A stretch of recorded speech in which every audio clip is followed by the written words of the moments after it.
പുസ്തകത്തിലെ പ്രധാനപ്പെട്ട വിഷയം നിങ്ങൾക്കറിയാം. എന്തുവാ വെളിപ്പാട് പുസ്തകത്തിലെ പ്രധാനപ്പെട്ട വിഷയം? സഹോദരിമാർ പറ, നമ്മളൊന്നിച്ചായി ശുശ്രൂഷിക്കുന്നത് നിങ്ങൾക്ക് അറിയാമല്ലോ. സഹോദരിമാർക്ക് ആ മുൻഗണന. അതിൻ്റെ കാരണം പത്രോസ് പറഞ്ഞിരിക്കുന്നത് നിങ്ങൾ ബലഹീന പാത്രമാണ്, അതുകൊണ്ട് ബഹുമാനം കൊടുക്കണം. നിങ്ങൾ സമ്മതിക്കുകയല്ല ബലഹീനമാണെന്ന്, എന്നാലും വേദപുസ്തകം അങ്ങനെയാണ് പഠിപ്പിക്കുന്നത്, ബലഹീന പാത്രമെന്ന. അപ്പം നിങ്ങൾക്ക് അങ്ങ് ബഹുമാനം തരിക, ബഹുമാനം കൊടുക്കണമെന്നാണല്ലോ. അപ്പോൾ അതുകൊണ്ട് നിങ്ങൾക്ക് ആ മുൻഗണന. വെളിപ്പാട് പുസ്തകത്തിലെ പ്രധാന വിഷയം എന്തുവാ? നിങ്ങൾ സഹോദരിമാർ പറ.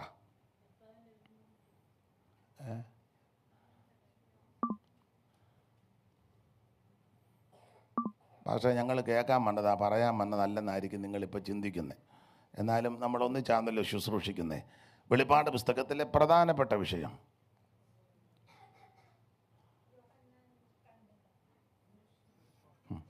ആട്ടെ. സഹോദരന്മാർ, പാസ്റ്റേഴ്സിനെ അറിയാം എന്നെനിക്കറിയാം. സഹോദരന്മാർ പറഞ്ഞു വെളിപ്പാട് പുസ്തകത്തിലെ പ്രധാനപ്പെട്ട വിഷയം. വെളിപ്പാട് പുസ്തകത്തിലെ പ്രധാന വിഷയം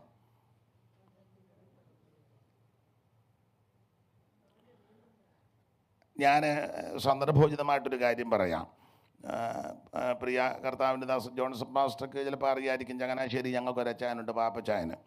അപ്പം ഞങ്ങൾ അദ്ദേഹത്തിൻ്റെ വീട്ടിൽ ചെന്നിരുന്നപ്പോൾ സംസാരിച്ച കൂട്ടത്തിൽ കർത്തദാസി ഇപ്പോൾ ഓർക്കുന്ന അച്ചാർ കൊണ്ട് തന്ന ഒരു കുപ്പി എനിക്ക് തന്നു വീട്ടിൽ കൊണ്ടുപോകാൻ. അപ്പം നല്ലൊരു ഒരു കുപ്പി അച്ചാർ. അപ്പം ഞാൻ ചോദിച്ചു എന്തോ അച്ചാറാണ്? അത് നാരങ്ങ അച്ചാറാന്ന് പറഞ്ഞു.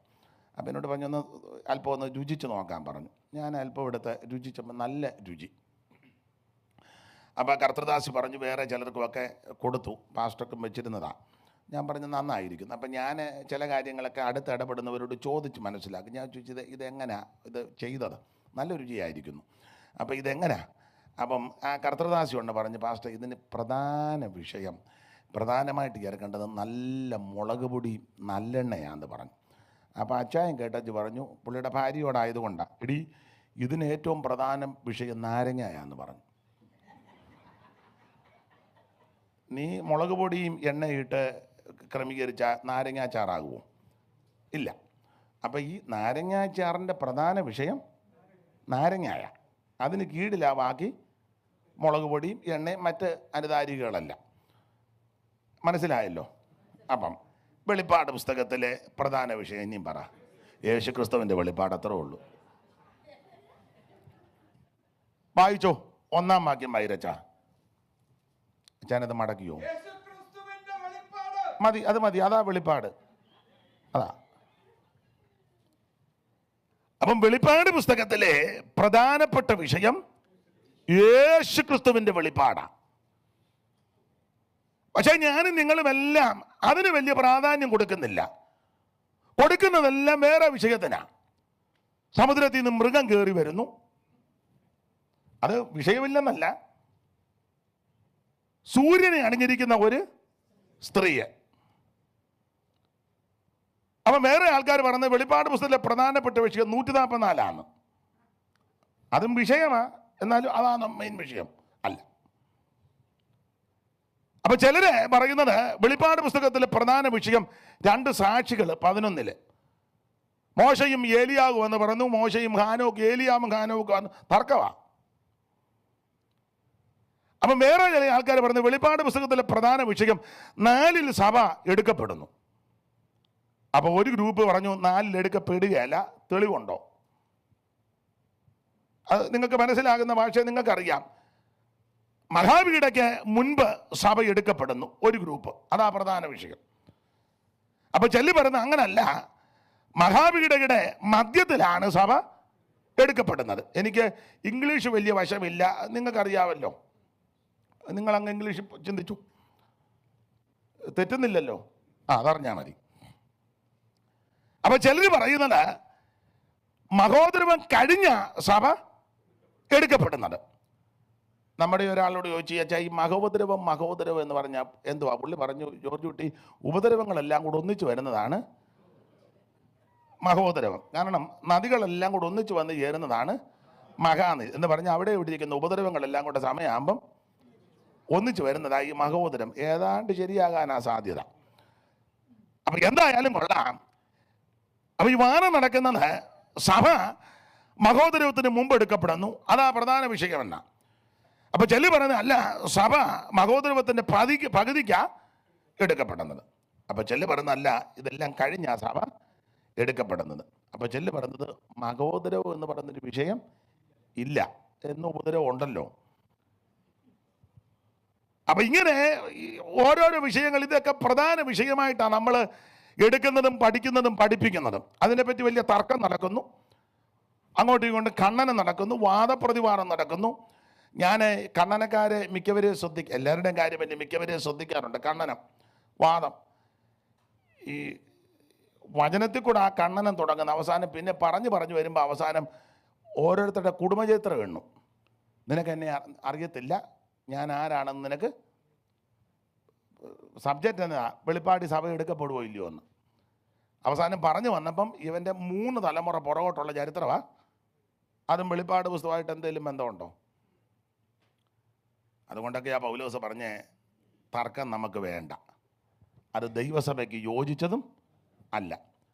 പത്രോസ് പറഞ്ഞിരിക്കുന്ന പ്രയോഗം, നിങ്ങളിലുള്ള പ്രത്യാശയെക്കുറിച്ച് ന്യായം ചോദിക്കുന്ന ഏവനോടും, അതും സൗമ്യതയും ഭയഭക്തിയും കൊണ്ട് പ്രതിവാദം പറവാൻ എപ്പോഴും ഒരുങ്ങിയിരിക്കുക.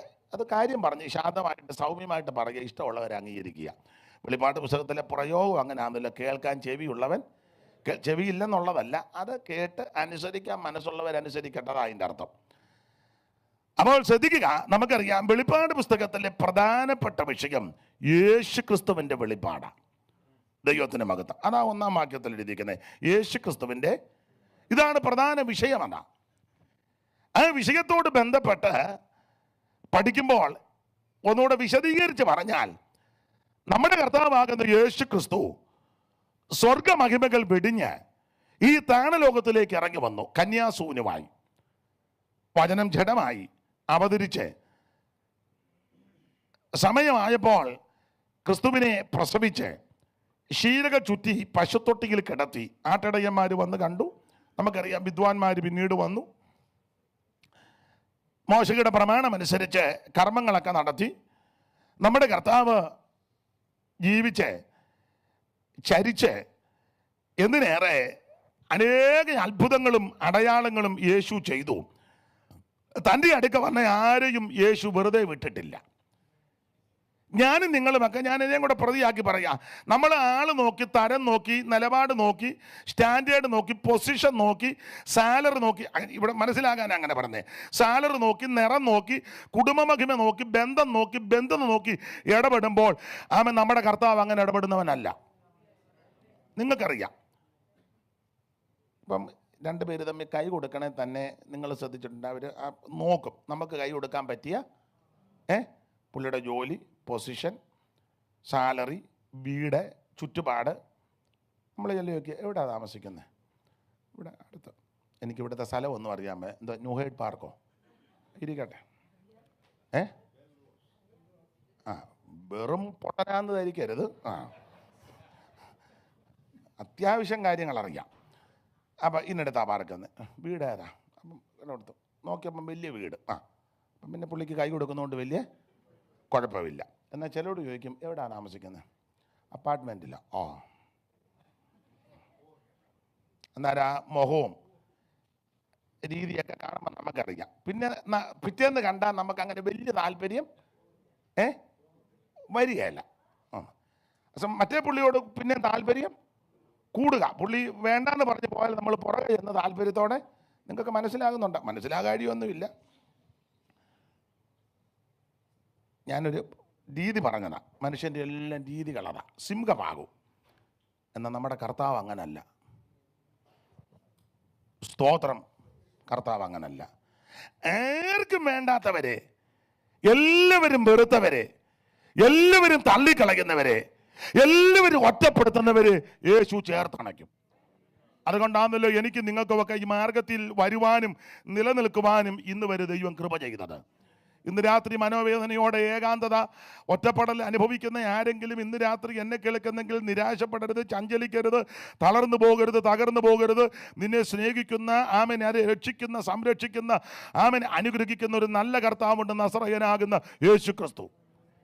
അവിടുത്തെ അടുക്ക വന്ന ആരെയും അവിടുന്ന് ഉപേക്ഷിച്ചിട്ടില്ല. നന്ദി കെട്ടവർ കൂടെ നന്മ ചെയ്തവനായ യേശു. എനിക്ക് മൈക്ക് സുഖമാകുന്നില്ല, അതെന്തുവാന്ന് എനിക്ക് പറയാൻ അറിയാൻ മേല. ദൈവത്തിന് മഹത്വം. ആണോ? എന്നാൽ ഇതിൻ്റെ ആയിരിക്കാം. അതൊന്ന് ഇങ്ങോട്ടൊന്ന് വെച്ചാൽ മതി. ദൈവത്തിന് മഹത്വം. അത് ഇങ്ങോട്ടൊന്ന് ചരിച്ചു.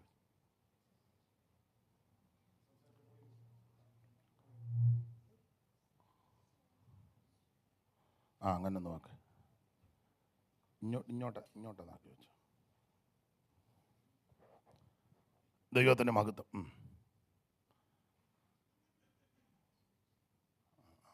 കുഴപ്പമില്ല, നാളെ നമുക്ക് ശരിയാക്കാം. അപ്പൊ ശ്രദ്ധിക്കുക, കർത്താവിൻ്റെ അടുക്കൽ വന്ന ആരെയും യേശു ഉപേക്ഷിച്ചിട്ടില്ല. നന്ദി കെട്ടവർ കൂടെ നന്മ ചെയ്തവനായ യേശു ക്രിസ്തു. ദൈവത്തിന് മഹത്വം. ഇന്ന് രാത്രി മനോഭാരത്തോടെ, ദുഃഖത്തോടെ, അതിവേദനയോടെ ആരെങ്കിലും വന്നിട്ടുണ്ടെങ്കിൽ നമ്മുടെ കർത്താവ് വെറുതെ അയക്കത്തില്ല. ഇന്ന് രാത്രി നമ്മെ അനുഗ്രഹിച്ച് ആശീർവദിച്ച് അയക്കുന്ന നല്ല കർത്താവ് നമ്മുടെ നടുവിലുണ്ട്. അപ്പൊ ശ്രദ്ധിക്കുക, വെളിപ്പാട് പുസ്തകത്തിലെ പ്രധാനപ്പെട്ട വിഷയം യേശു ക്രിസ്തുവിൻ്റെ വെളിപ്പാടാണ്. ഈ പരുവത്തിന് നിൽക്കട്ടെ, ഇങ്ങനെ നിൽക്കട്ടെ, ഇനി ഒന്നും ചെയ്യരുതേ. അപ്പോൾ യേശു ക്രിസ്തുവിൻ്റെ വെളിപ്പാട്. ദൈവത്തിന് മഹത്വം. 1-ാം വാക്യത്തിൽ അങ്ങനെ വായിക്കുന്നത്, യേശു ക്രിസ്തുവിൻ്റെ വെളിപ്പാട്. അപ്പോൾ ഇന്ന് അല്പം കൂടെ വിശദീകരണം തന്നാൽ, നമ്മുടെ കർത്താവാകുന്ന യേശു ക്രിസ്തു സ്വർഗ മഹിമകൾ വെടിഞ്ഞ് ഈ താണലോകത്തിലേക്ക് ഇറങ്ങി വന്ന് മനുഷ്യവർഗത്തിൻ്റെ പാപം പരിഹരിക്കുവാൻ അവിടെ നിന്ന് ജീവിച്ച് കഷ്ടാനുഭവങ്ങളിൽ കൂടി കടന്നുപോയി മരിച്ച് അടക്കപ്പെട്ട് ഉയർത്തെഴുന്നേറ്റ് ഇന്നും സ്വർഗത്തിൽ നമുക്ക് വേണ്ടി ജീവിക്കുന്നു. കൊരിന്ത്യലേഖനം പഠിപ്പിക്കുന്ന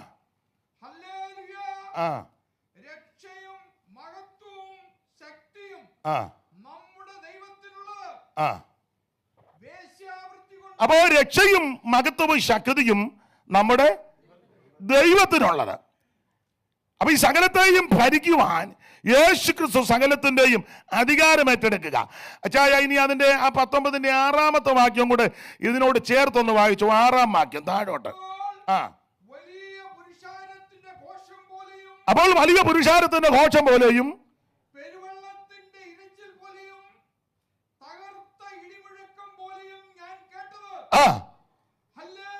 ഹല്ലേലൂയ,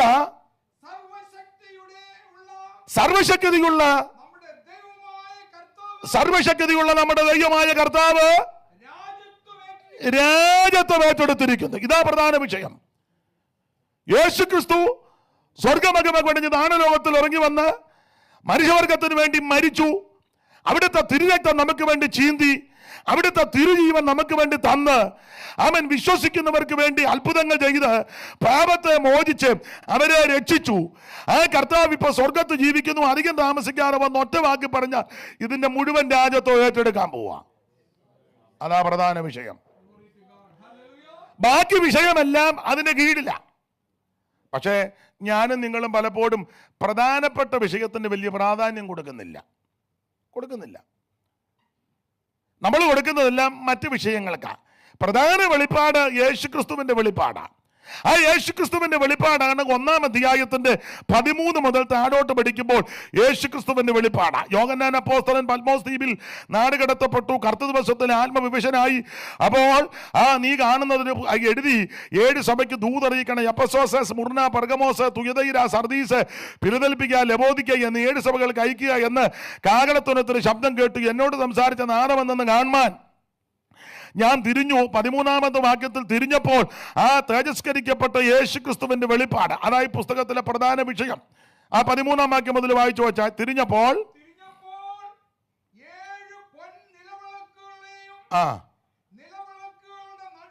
നല്ല ക്ലിയറായിട്ടും വ്യക്തമായിട്ടും വായിക്കുന്നത്. അഭിനന്ദിക്കുന്നു. എന്നാ ഒരു അപേക്ഷ, ഇച്ചിരി സ്പീഡിൽ വായിക്കണം. ഇങ്ങനെയാണ് നമ്മളിന്ന് 10 മണിയായാലും പോകുകയല്ല. അപ്പം അതുകൊണ്ട് ഒരു ഇച്ചിരി സ്പീഡിലൂടെ വായിച്ചു. നല്ല ക്ലിയറായിട്ടും സ്പഷ്ടമായിട്ടും വായിക്കുന്നത്. അഭിനന്ദിക്കുന്നു. ഇച്ചിരി സ്പീഡിൽ വായിക്കാമോ? തിരിഞ്ഞപ്പോൾ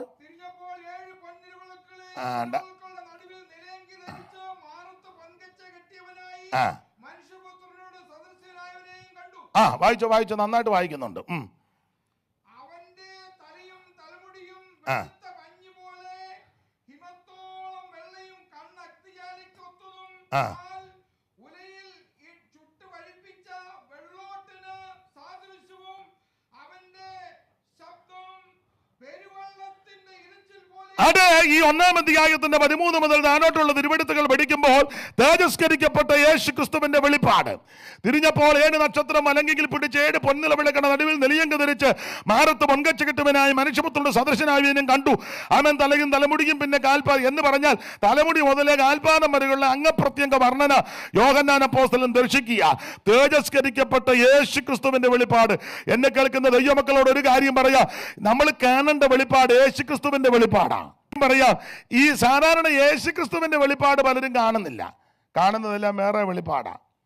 ഞാനെപ്പോഴും പറയും, പാമ്പ് തറ കൂടിയിരിക്കുന്നു, പരുന്ത് വട്ട വിട്ട് പറക്കുന്നു, വെട്ടുപോത്ത് കുത്താൻ വരുന്നു, ആന ഓടിക്കുന്നു.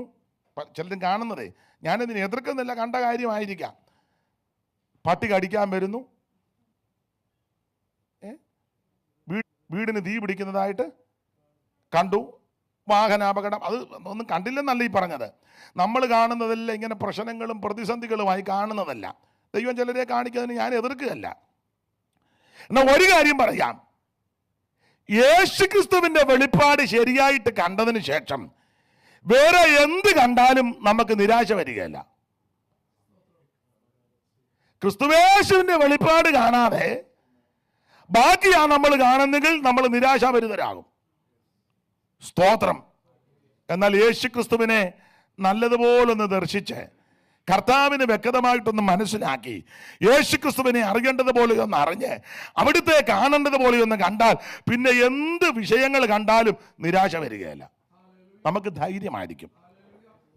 നമ്മൾ കാണുന്നതെല്ലാം പ്രശ്നമാണ്. 13-ാം അധ്യായത്തിൽ സമുദ്രത്തിൽ നിന്നൊരു മൃഗം വരുന്നത്, അതാ മിക്കവരും കാണുന്നത്. 13-ന്റെ ഒന്ന് വായിച്ചോ.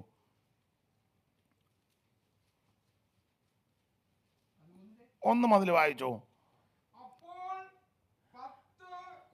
സ്പീഡിൽ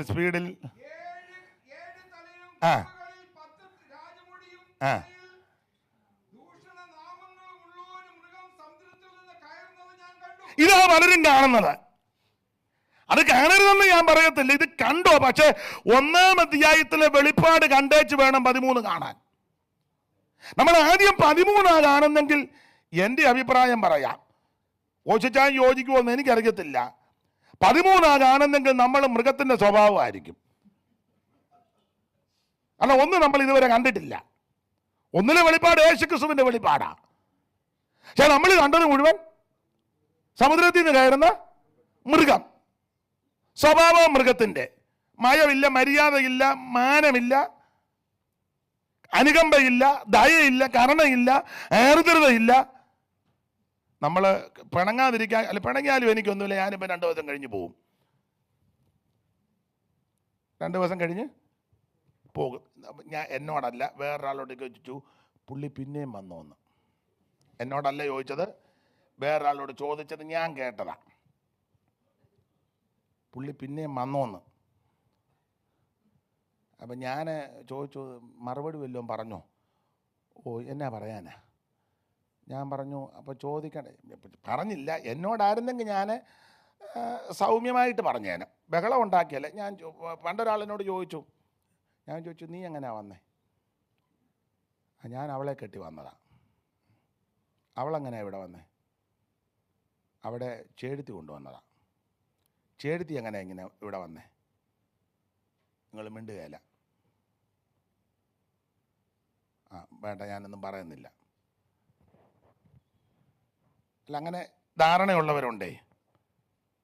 ആ ധാരണ അങ്ങ് പോട്ടെന്ന് ഓർത്ത് ഞാൻ പറഞ്ഞതേ ഉള്ളൂ. ഒരു കാര്യം പറയാം, നമ്മൾ കാണുന്നതല്ല ഇങ്ങനത്തെ കാഴ്ചയാ.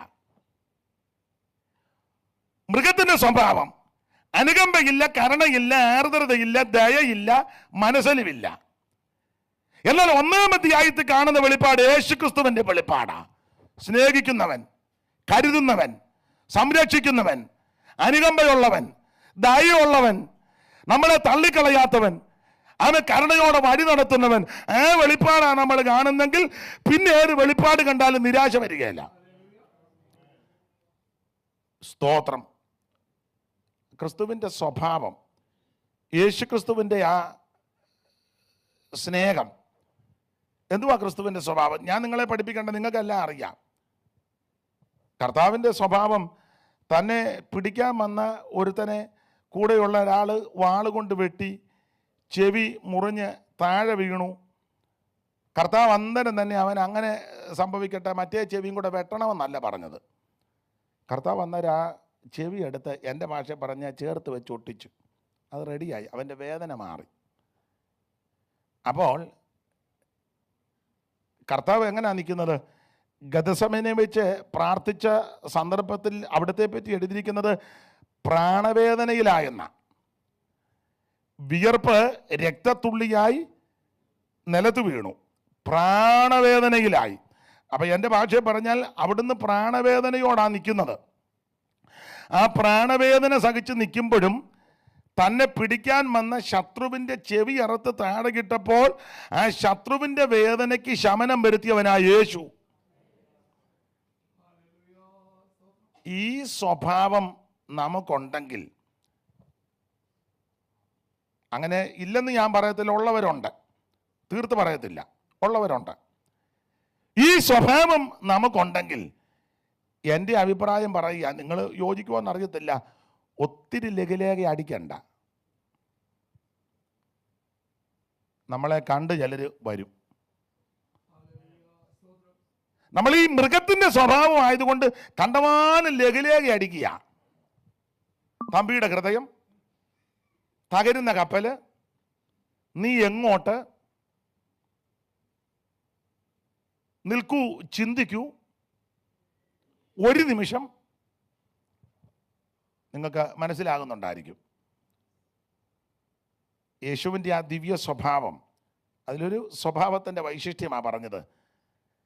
തന്നെ പിടിക്കാൻ വന്ന ശത്രു വേദനപ്പെട്ട് നിൽക്കുമ്പോൾ ആ ശത്രുവിൻ്റെ വേദനയ്ക്ക് ശമനം വരുത്തിയവനായ യേശു. അതാ 1-ാം അധ്യായത്തിലെ വെളിപ്പാട്. Price the Lord.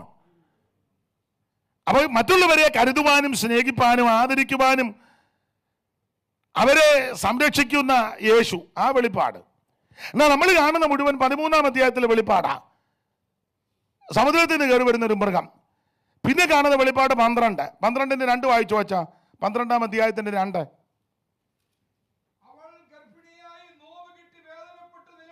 ആ 3-ാം വാക്യം. വേറൊരു വെളിപ്പാട് കാണുക, കാണായി. ആ 7 തലയും 10 കൊമ്പും. ആ അവ തീവ്രമുള്ള ഒരു മഹാസർപ്പം. കണ്ടോ? ഒന്ന് സമുദ്രത്തിൽ നിന്ന് കയറി വരുന്ന മൃഗം, അതാണ് ഒരു വെളിപ്പാട്. ഇവിടെ വെളിപ്പാട് പുസ്തകം 12-3 വായിക്കുന്നത് തീവ്രമുള്ളൊരു മഹാസർപ്പം. നമ്മൾ കാണുന്നതെല്ലാം സർപ്പത്തെ പറ്റിയും മൃഗത്തെ പറ്റിയാ. അത് കാണുന്ന തെറ്റാന്നോ കണ്ടത് കുഴപ്പമാണെന്നല്ല ഈ പറഞ്ഞത്, അതൊക്കെ വിഷയങ്ങളാ. പക്ഷേ ഒരു കാര്യം പറയുക, യേശു ക്രിസ്തുവിനെ പറ്റി വെളിപ്പാട് കാണുക. ഇന്ന് രാത്രി എനിക്ക് നിങ്ങൾക്കും ആമൻ ആഴമേറിയൊരു വെളിപ്പാട് യേശു ക്രിസ്തുവിനെ പറ്റി. ആ വെളിപ്പാടോടുകൂടി നാം ആയിരിക്കുന്നെങ്കിൽ മറ്റെന്ത് വിഷയങ്ങൾ കണ്ടാലും കേട്ടാലും നമ്മൾ ക്ഷീണിക്കത്തില്ല, തകർന്നു പോകത്തില്ല, തളർന്നു പോകത്തില്ല. കാണേണ്ട വെളിപ്പാട്, അറിയേണ്ട വെളിപ്പാട് യേശു ക്രിസ്തുവിനെ പറ്റി. ഇന്ന് രാത്രി ആ വെളിപ്പാട് പ്രാപിച്ചു വേണം നമുക്ക് ഇവിടുന്ന് തിരിച്ചു മടങ്ങിപ്പോകാൻ. ഞാൻ മുമ്പോട്ട് ഓടിച്ചു പോകാൻ അധികം വിവരിക്കുന്നില്ല. കർത്താവിന് മഹത്വം. ഈ ഇതിലെ പ്രധാന വിഷയങ്ങൾ യേശുക്രിസ്തുവിൻ്റെ വെളിപ്പാടാണ്. യേശുക്രിസ്തു രാജ്യത്വം ഏറ്റെടുത്തിരിക്കുന്നു. മാത്രമല്ല കർത്താവ് എല്ലാത്തിനെയും ജയിച്ചിരിക്കുക. ആ 3-ാം അധ്യായത്തിൻ്റെ 21-ാം വാക്യം വായിച്ചേ. വെളിപ്പാട് പുസ്തകം 3-21 അറിവുള്ള വാക്യമാണ്. ആ ജയിക്കുന്നവന് ഞാൻ എന്നോടുകൂടി എൻ്റെ സിംഹാസനത്തിൽ ഇരിപ്പാൻ വരം നൽകും. അടുത്തത് ഞാനും ജയിച്ചു. മതി ഞാനും ജയിച്ചു. അപ്പോൾ വെളിപ്പാട് പുസ്തകത്തിലെ പ്രധാനപ്പെട്ട വിഷയത്തിൽ യേശുക്രിസ്തുവിന്റെ വെളിപ്പാട്, ആ യേശുക്രിസ്തുവിന്റെ വിശേഷത എല്ലാത്തിലെയും ജയിച്ചവനാ. ഇന്ന് രാത്രി എന്നെ കേൾക്കുന്ന ദൈവമക്കളോട് പറയാ, ഞാൻ നിങ്ങളെ ആരാധിക്കുന്ന യേശുക്രിസ്തു, എന്നെയും നിങ്ങളെ രക്ഷിച്ച യേശുക്രിസ്തു, എന്നെയും നിങ്ങളെ വീണ്ടെടുത്ത യേശുക്രിസ്തു സകലത്തിലെയും ജയിച്ചവനാ. അതുകൊണ്ട് ഇന്ന് രാത്രി ജീവിതത്തിൽ പരാജയത്തിന്റെ പടുകുടിയിൽ ആരെങ്കിലും ഇന്ന് എന്നെ കേൾക്കുന്നെങ്കിൽ ആത്മഹത്യ പരിഹാരമല്ല, നാടുവിടുന്ന പരിഹാരമല്ല, വിഷം കടിക്കുന്ന പരിഹാരമല്ല, ജീവിതം അവസാനിപ്പിക്കുന്ന പരിഹാരമല്ല, ജയിച്ച ഒരുവൻ ഇന്ന് രാത്രി നമ്മുടെ നടുവിലുണ്ട്. മാറത്ത് പൊൻകച്ച കെട്ടിയവനായി, ചുട്ടുപടിപ്പിച്ച വെള്ളോടന് സദൃശമുള്ള പാദമുള്ളവനായി, 7 നക്ഷത്രം അല്ലെങ്കിൽ പിടിച്ച് 7 നിലവിളക്കുള്ള നടുവിൽ നിലയങ്ക ധരിച്ച് നടകൊള്ളുന്ന എല്ലാറ്റിനെയും ജയിച്ച യേശു ഇന്ന് രാത്രി നമ്മുടെ നടുവിലുണ്ട്. നിന്റെ ജീവിതത്തിന്റെ പരാജയത്തെ ജയമാക്കി തരുവാൻ, ജീവിതത്തിന്റെ തകർച്ചകളെ ഇന്ന് രാത്രി ജയമാക്കി തരുവാൻ, ജീവിതത്തിന്റെ പടുകുടിയിൽ തകർച്ചകളുടെ അടുത്തിട്ട് കിടക്കുന്ന നിന്നെ ഇന്ന് രാത്രി രക്ഷിച്ച് നിന്റെ സ്ഥിതിക്കും നിലയ്ക്കും മാറ്റം വരുത്തി ഇന്ന് രാത്രി വിടുവിക്കുവാൻ കഴിവുള്ള നസറായൻ ഈ രാത്രി നമ്മുടെ നടുവിലുണ്ട്. അനുഭവിക്കുന്ന ദൈവമക്കളെ ഓർത്ത് ഇന്ന് രാത്രി ദൈവത്തെ സ്തുതിക്കുക. ഇതൊരു കൺവെൻഷനാ, പക്ഷെ ദൈവമക്കളുടെ കൂട്ടായ്മയാ. സ്വോത്രം ചെയ്തും ദൈവത്തെ മഹത്വപ്പെടുത്തിയും ദൈവത്തെ ആരാധിച്ചും ഇന്ന് രാത്രി വചനത്തിൽ കൂടിയുള്ള വിടുതൽ ഈ രാത്രി ദൈവാത്മാവ് ഓർപ്പിക്കുന്നത് ചില ജീവനങ്ങളുടെ തകർച്ച മാറുന്ന രാത്രിയാ. ഇന്ന് രാത്രി നിന്റെ പാളിച്ചകളെ മാറ്റുന്ന രാത്രിയാ. കാരണം മറ്റൊന്നുമല്ല, ജയാളിയായവൻ ഇന്ന് രാത്രിയുടെ വന്നിട്ടുണ്ട്. ജയപേരി മുടക്കുന്നവൻ ഇന്ന് രാത്രി നമ്മുടെ നടുവിൽ വന്നിട്ടുണ്ട്. മാർത്ത പറഞ്ഞതുപോലെ ഗുരു വന്നിട്ടുണ്ട്. സകലത്തെയും പരിഹരിക്കുന്നവൻ, സകലത്തിലും ജയം തരുവാൻ, സകലത്തിലും ജയിച്ചവൻ.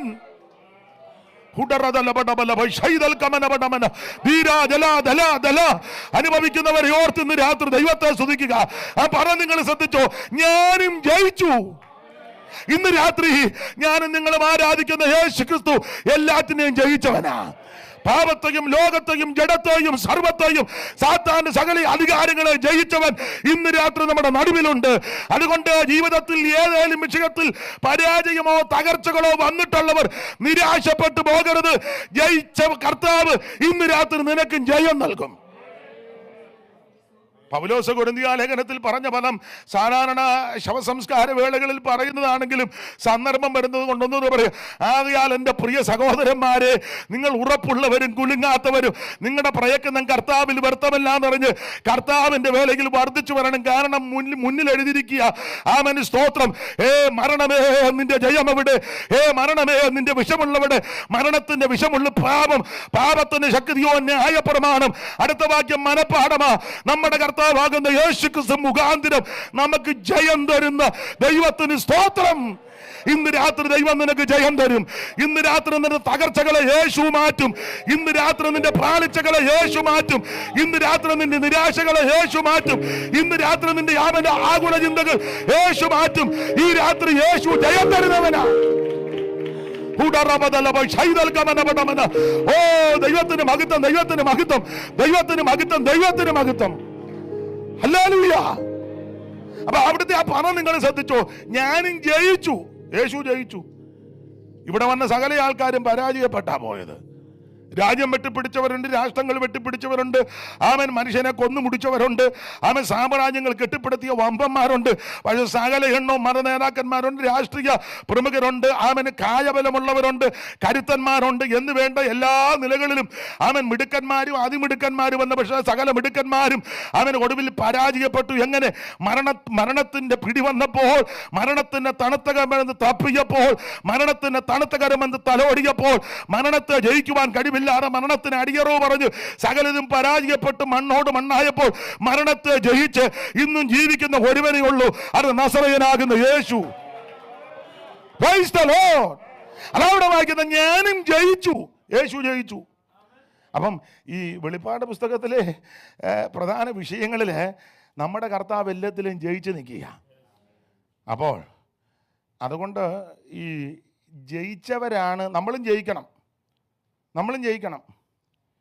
ഇരിപ്പ് കണ്ട എല്ലാവരും ജയിച്ചിരിക്കുന്നത് പോലെ 100 മേടിച്ചിരിക്കുന്ന പരുവത്തിനാ എല്ലാവരും.